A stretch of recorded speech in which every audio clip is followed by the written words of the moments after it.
নমস্কার and I welcome to national affairs. আমি উৎপল। আজকে তোমাদের সামনে খুবই ইম্পর্ট্যান্ট একটা টপিক নিউজ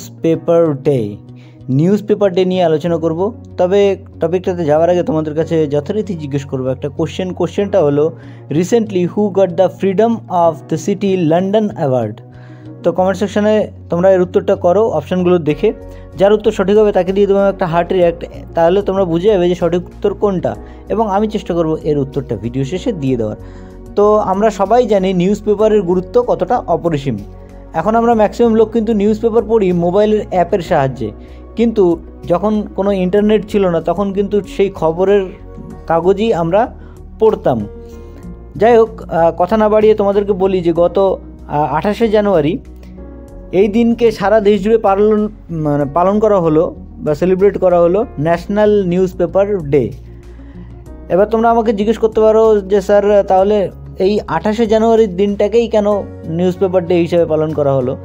তার একটা কিন্তু হিস্টোরিক্যাল ফ্যাক্ট আছে। যদি আমি সেই হিস্টোরিক্যাল ফ্যাক্টটা বলি তাহলে বলতে হয় যে 1780 সালের 28শে যে জানুয়ারি এই দিনটাই কিন্তু ভারতবর্ষের প্রথম সংবাদপত্র জেমস অগাস্টাস হিকি সাহেবের বেঙ্গল গেজেট এর সূচনা হয়।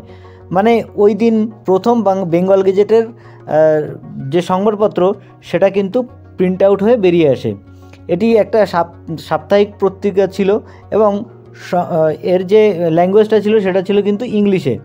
ভারতবর্ষের সংবাদপত্রের যে জনক তিনি হলেন কিন্তু রাজা রামমোহন রায়।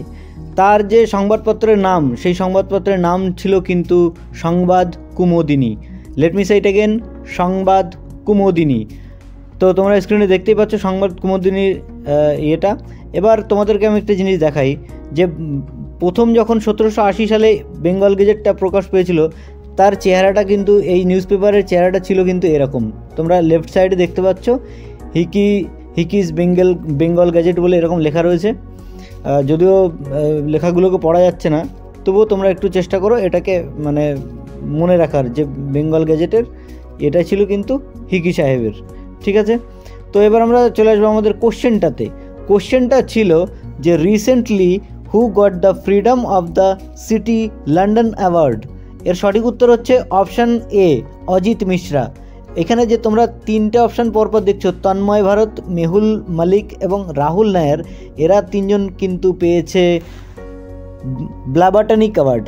এটাও লন্ডন থেকেই দেওয়া হয়েছে, তবে অজিত মিশ্রা যে অ্যাওয়ার্ডটা পেয়েছে সেটার নাম হলো লন্ডন সিটি অ্যাওয়ার্ড। তো এই ছিল আমাদের আজকের টপিক। আশা করছি তোমাদের বুঝতে কোনো অসুবিধা হয়নি।